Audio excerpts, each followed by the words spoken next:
We have just heard from Aswapati, and he asks Narad to bless Savitri Yes, because she's this radiant of flame of radiant happiness.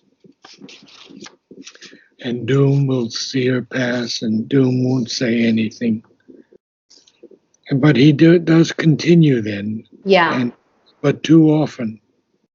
But too often here, the careless mother leaves her chosen in the envious hands of fate. Yeah, but you have to continue the feeling of she leaves her chosen. So yes, there always has to be a brief pause after each line, very brief. Okay, But when it's like this, it has to say, I don't have to pause so careless much. mother leaves her chosen. Yeah, See, so got it. it's not, you do have to pause, but you have to have leaves sort of hanging out there to Hmm, connect with the next line.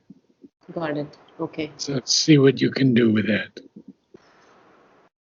But too often here, the careless mother leaves her chosen in the envious hands of fate. Perfect. The harp of God falls mute, its call to bliss. Discouraged, discouraged fails mid earth's unhappy sounds.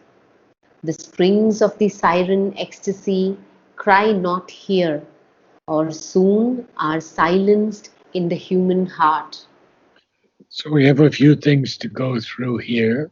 Um, the first is um, you know what envy is, Yes, and envious. yes. Okay. And after that, then we have this interesting statement about the strings of the siren ecstasy cry not here.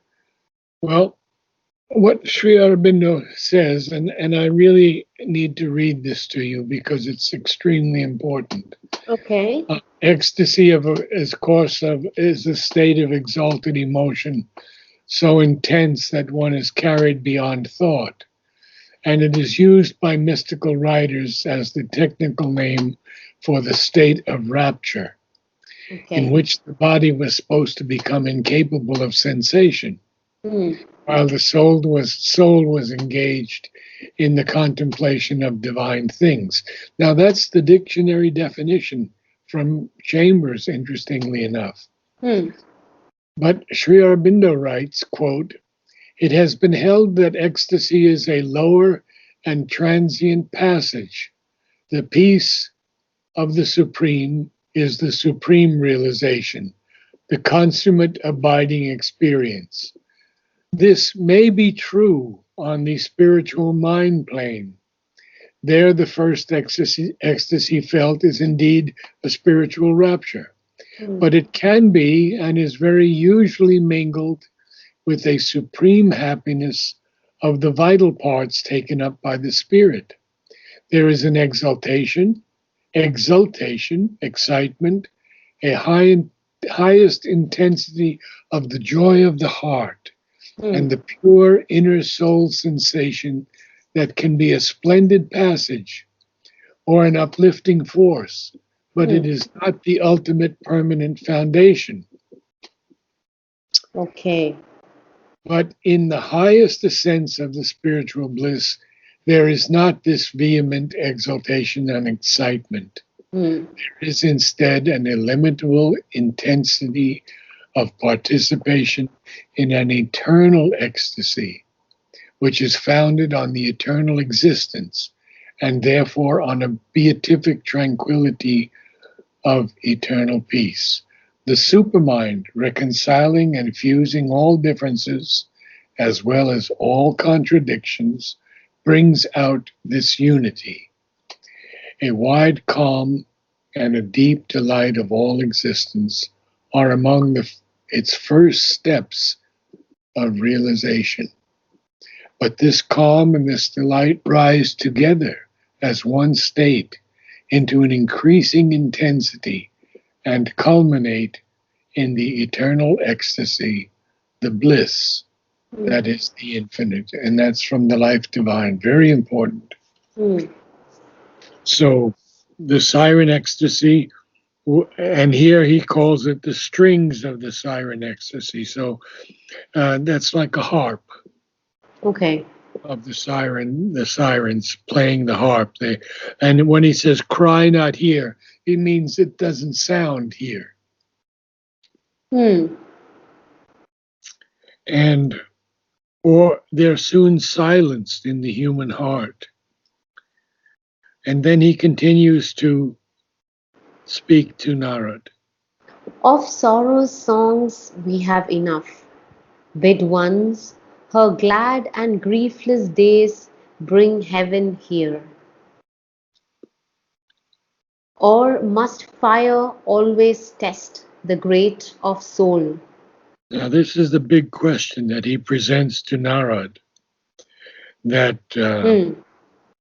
we've had enough of sorrow and its Yeah. songs, Yeah. and yet we see that on the earth, in this world, Hmm. sorrow may be 90% of all the great poets' Hmm. output, Hmm. and joy only 10%, or maybe 80-20. So he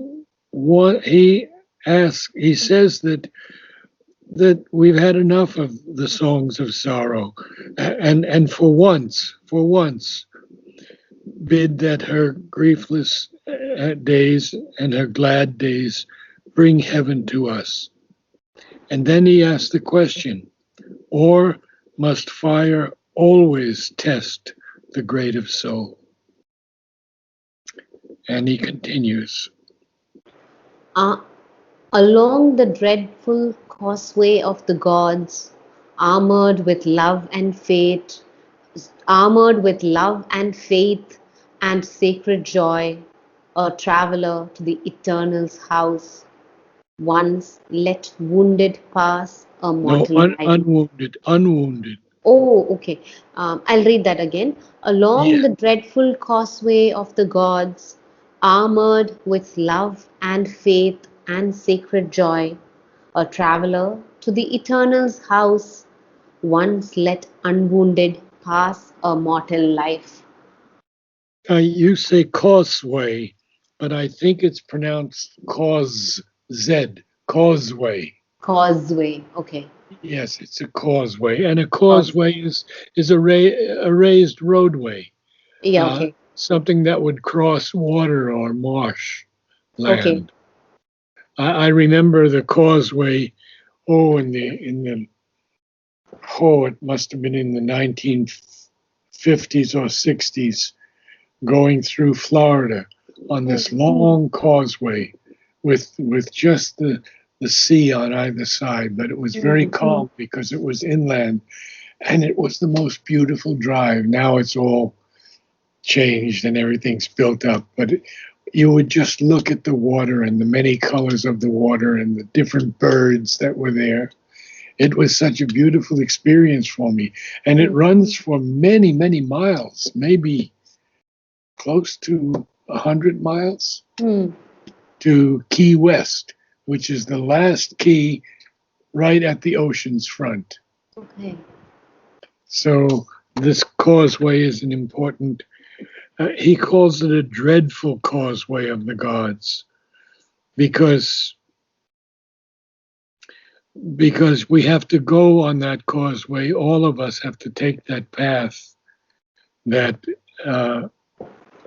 when we travel to the Eternal's house. But he asks, please let one mortal life pass unwounded. He's asking for his daughter. And then that's the end of his statement. And then um, Narad. But But Narad. but Narad answered not. Silent he sat, knowing that words are vain and fate is Lord. Vain, Vain, vain. vain. Knowing that words are vain and fate is Lord. So he doesn't reply at that Hmm. moment, but he will reply. So, And from what Narad spoke earlier, Ashwapati fully understood that something grief-stricken or like something is going to bring grief to Savitri. well, he feels that. Yes, He he feels. has felt that. Okay. I don't know where we got that. Well, I think it was the end of 421. But but he's always saying that if but this joy of life could last, nor pain throw its bronze note into her rhythm days. So Hmm. he only has caught a bit of it, Okay. that there could be Something. Okay. something dark Hmm. that could happen. Yes. So um, we continue now because Nara doesn't answer. He sits Yeah. silently because he knows that words are vain. Pain. Hmm. What are words next to fate? Nothing at all. Hmm. Fate is Lord, and he capitalizes the F Yeah. of fate. Yeah. So, and then you continue. He looked into the unseen with seeing eyes, then dallying with the mortal's ignorance, like one who knows not, questioning, he cried, "On Okay. what high Yeah, and it's a quote there. Huh? hmm, Begins his quote. Okay. on what high mission went her hastening wheels? Whence came she with this glory in her heart, and paradise made visible in her eyes? What sudden God has met? What face supreme?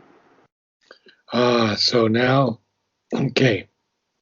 First of all, he looks into the unseen because he can see into the unseen. Hmm. He is Narad. Hmm.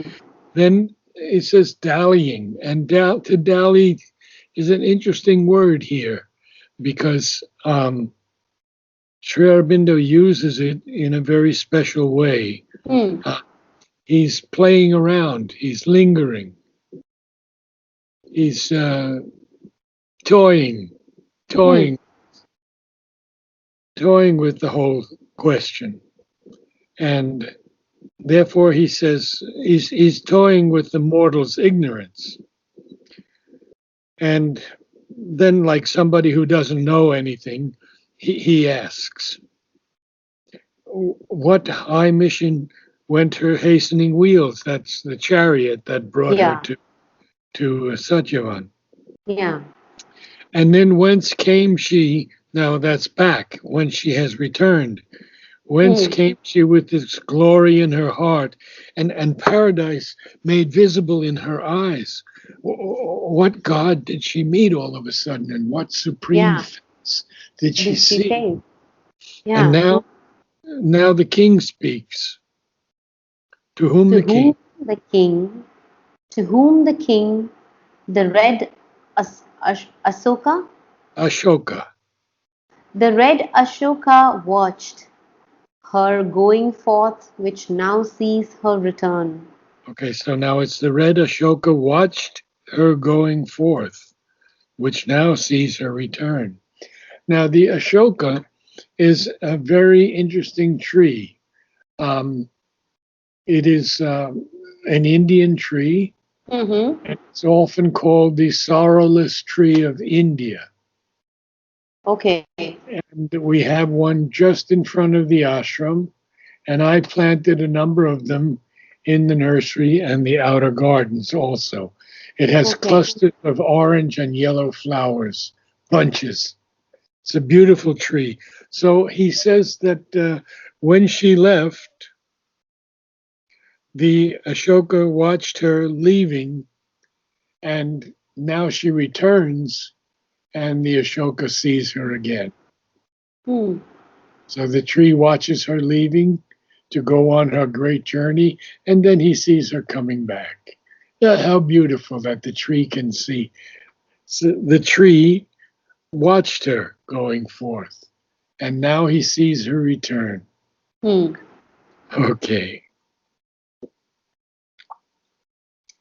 Arisen? Arisen into an air of flaming dawn, like a bright bird tired of her lonely branch, to find her own Lord, since to her on earth he came not yet, the sweetness wandered forth, cleaving her way with the beat of her rapid wings. Oh, so poetic, huh? So he's comparing her to a bird, Hmm. and he says, arisen into an air of flaming dawn, the morning, the flaming dawn, like a Hmm. bird, like a bright bird, tired of her lonely branch. Interesting. The bird wants to find its mate. Hmm. And since her Lord didn't come to her, she had to go forth, Hmm. cleaving her way. When we cleave something, we have to cut through it, Hmm. cleaving her way with the beat of her rapid wings. Hmm. So he's comparing Savitri here to a bird who has gone forth to find her beloved, led by a distant call.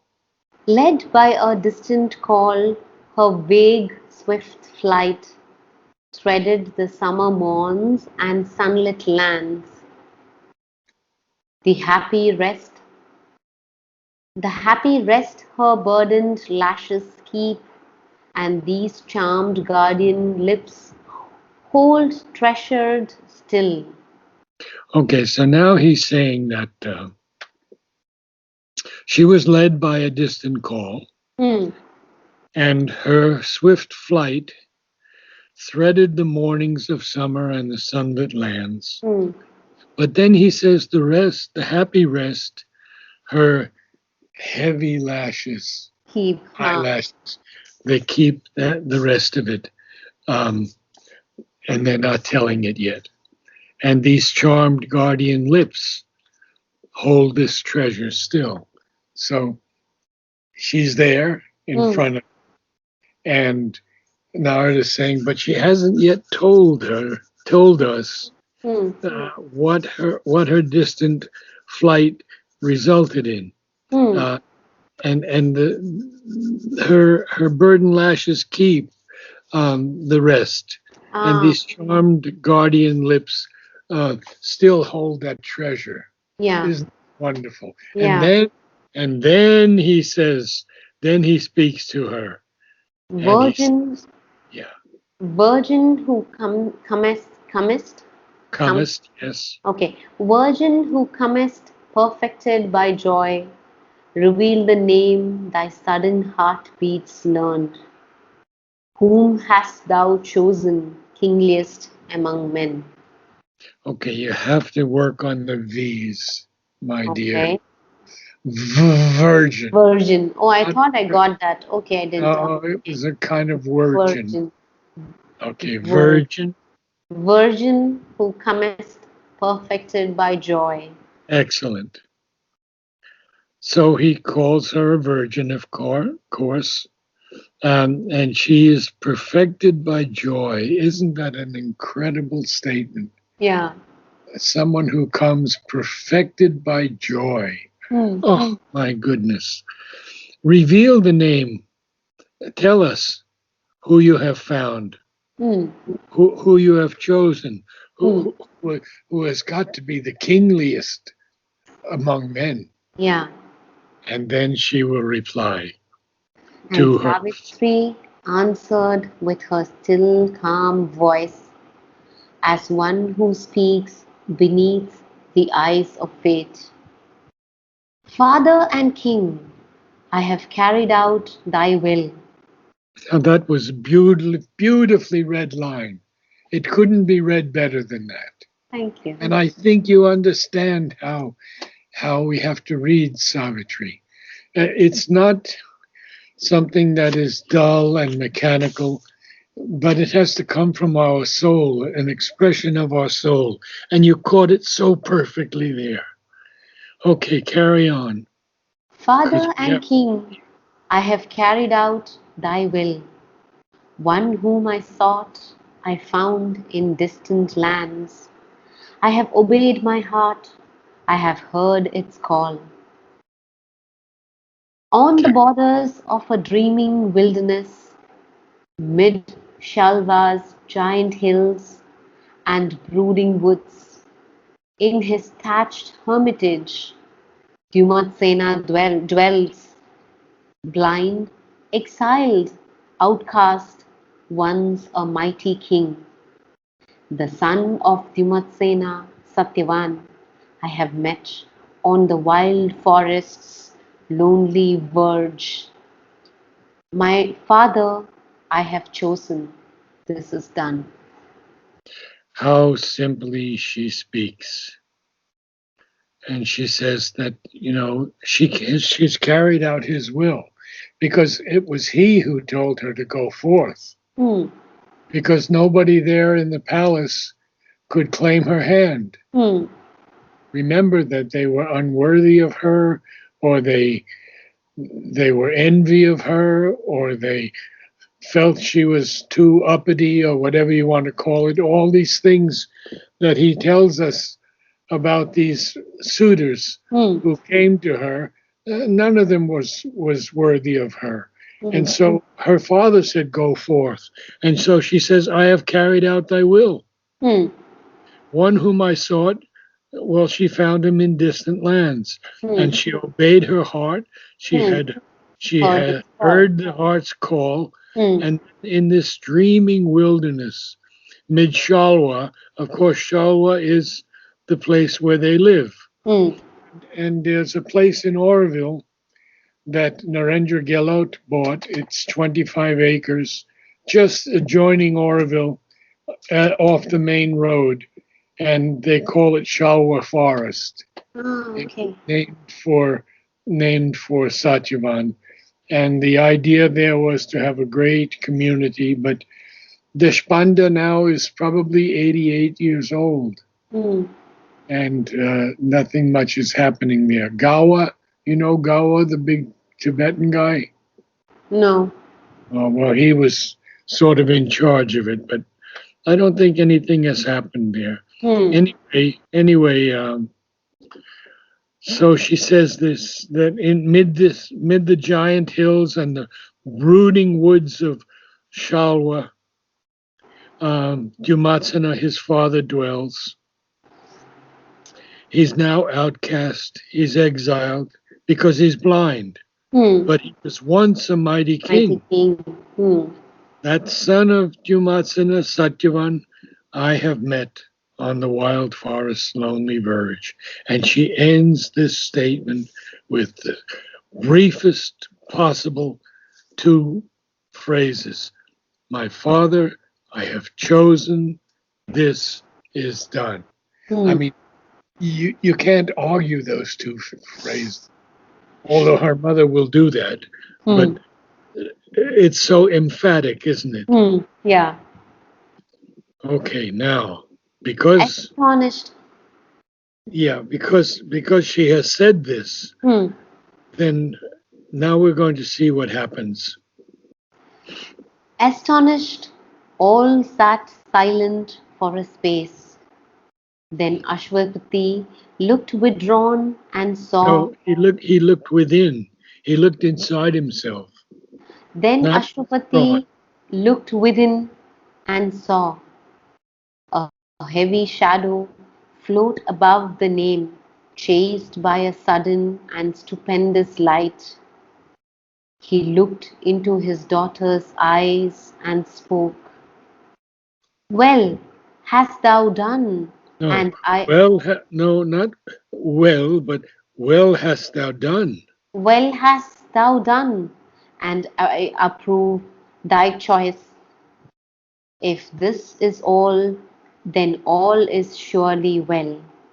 If there is more, then all can still be well.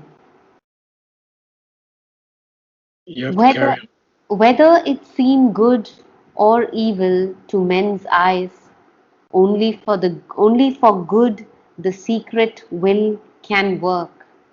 So this is where we're going to stop today because we have to cover a number of things here. Okay. So he he is now a realized yogi. We Hmm. have seen that in Book 1, Canto 3, and Canto 5, the Yoga of the King. Um, and he can see these things. So he looks into Savitri's eyes and he speaks because what he had seen was when she mentions the word Satyavan, Hmm. sees a shadow Hmm. float above the name of Satyavan. Hmm. And in that shadow, he sees it is chased by a powerful, powerful light. Hmm. And therefore, he he looks into her eyes and he speaks. And he says, well hast thou done, and I approve thy choice. Hmm. So he approves her choice Hmm. and says she has done well. But because he has seen that shadow, Yeah. he also says, if this is all, then all is surely well. Hmm. If there is more, then all can still be well. Hmm. And then these powerful, powerful two lines, whether it seem good or evil. And look at what he says here, good or evil Hmm. to men's eyes. Only for good the secret will can work. Hmm. Well, if we go deeply into that statement, Hmm. we can see, we can understand that what we see and what we experience and what we feel is nothing at all. Hmm. Not until we can see with the eyes of the soul Hmm. can we truly know anything. Hmm. So when we say that Trump is arrogant and everything else, and when we say that Biden is senile, would yeah, okay. On one level, this could be correct. Hmm. We don't see that only for good the secret will can work. Hmm. And so we've had two major wars, World War One and World War Two, Hmm. in which millions and millions of men were and women were killed. Hmm. We've had holocausts and genocides. Hmm. We say this is the most terrible thing. And Hmm. how can it be that humans are acting like animals? Hmm. But we have to go through that last line again. Whether it seem good or evil to our eyes, only for good the secret will can work. Hmm. And this is why, Prema, there is no sin Hmm. or concept of sin in this yoga. Hmm. There is only the progress of the soul. Oh, what did I do? I clicked. There it is. There is only the progress of the soul moving slowly forward. Hmm. It it may move in this. It always moves in a spiral, Hmm. but sometimes the spiral seems flat, Hmm. although it is progressing slowly. At Hmm. other times, it's a much more rapid climb. And Hmm. we're in that much more rapid climb right now Hmm. because the supermental has come. Hmm. And this is so fantastic, this passage, Hmm. that we'll have to take it quite slow. Hmm. Yeah. And go through step by step what is happening. Yeah. So we have to remember that we can read a few more lines to the first line on 425. Or I was thinking maybe I can read what we have read so far in one. Yes, that's a good idea. That's a better idea. Okay, good. So I start after 290, or I start at 290. Uh, And surely will that, yeah, that's fine. Sure. yeah. A flame of radiant happiness she was born, and surely will that flame set earth alight. Doom surely will see her pass and say no word. But too often here the careless mother leaves her chosen in the envious hands of fate. The harp of God falls mute, its call to bliss, discouraged, fails mid earth's unhappy sounds. The strings of the siren ecstasy cry not here, or soon are silenced in the human heart.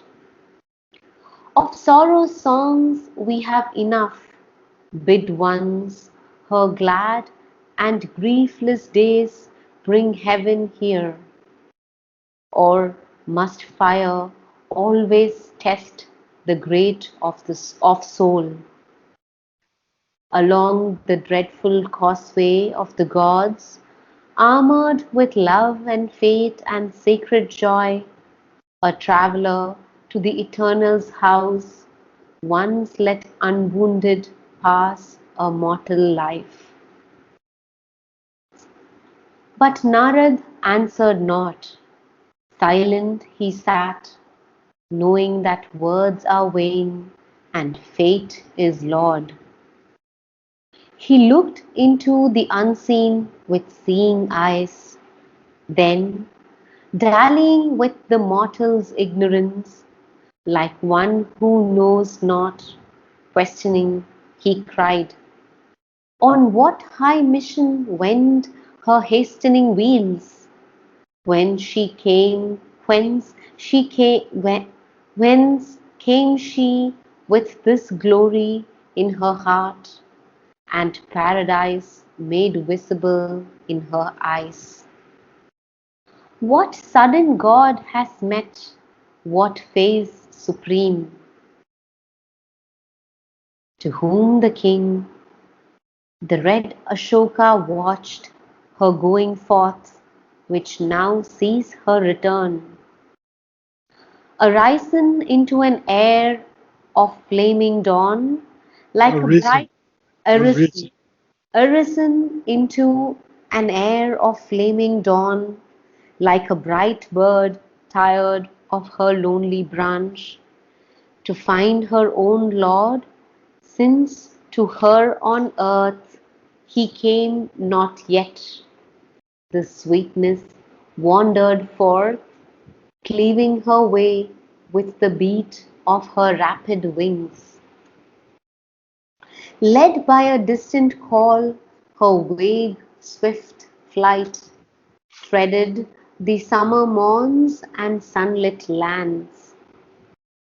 The happy rest the happy rest her burdened lashes keep, and these charmed guardian lips hold treasured still.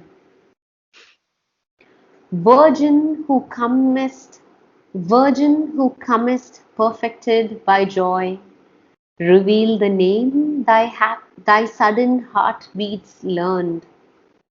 Whom hast thou chosen kingliest of men?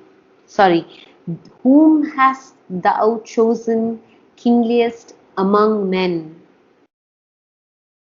And Savitri answered with her still calm voice, as one who speaks beneath the eyes of fate. Father and King, I have carried out thy will. One whom I sought, I found in distant lands. I have obeyed my heart, I have heard its call. On the borders of a dreaming wilderness, mid shalvas, giant hills and brooding woods, in his thatched hermitage Dumatsena dwells, blind, exiled, outcast, once a mighty king. The son of Dumatsena, Satyavan, I have met on the wild forest's lonely verge. My Father, I have chosen. This is done. Astonished, all sat silent for a space. Then Ashwapati looked within and saw a heavy shadow float above the name, chased by a sudden and stupendous light. He looked into his daughter's eyes and spoke, "Well hast thou done, and I approve thy choice. If this is all, then all is surely well. If there is more, then all can still be well. Whether it seem good or evil to men's eyes, only for good the secret will can work." Good reading. I think that you're beginning to catch the music Hmm. in Savitri Okay. and the rhythm. The That, rhythm is so critical. The rhythm is so important. hmm. That's why all the great epics have been written in iambic pentameter. Okay. It's the most beautiful of all the different meters. Hmm. Penta, 5, Mm-hmm. pentameter, Yeah. 5 beats. Beats. Yeah. So, so we have the words, only for good the secret will can work. If there is more, then all can still be well. So we have the 5 beats, but if we read them like that, Savitri would become very boring very Hmm. quickly. See, so we have to have the rhythm in our consciousness, Hmm. but the music has to come out and Hmm. be expressed. You're Okay. doing very well, my dear. Very Thank, well. thank you so much. Yes. Yeah, I mean, you can't believe the progress you've made since when you first began. Yes. And you can feel it, I think. Yes, yes, I can feel the difference. Only the places where I have issues is like sometimes I don't know how to make that connection. But once you explain, that comes. Then you get it because Yeah, now you've got it all. Yeah. yeah. The only thing I would suggest is whenever you see a V, We, tell your consciousness, oh, I've come to a V. You I must pronounce have it bite. properly. Yeah. So now Yeah. what I tell is like bite my lip. So I try to do v. Va, So, va, but yeah, but va. still somewhere it's not Yeah, but always saying in the the consciousness. last two times when you said virgin and when you said voice were perfect. The Okay, previous times it was not so good. okay. But he said virgin who comes perfected by joy, you had that perfectly. And Hmm. then Savitri answered with her still calm Voice. voice. You got those two perfectly. Okay. So we're making good progress. All right. See you on Thursday. See you on Thursday, Narad. Thank you so much.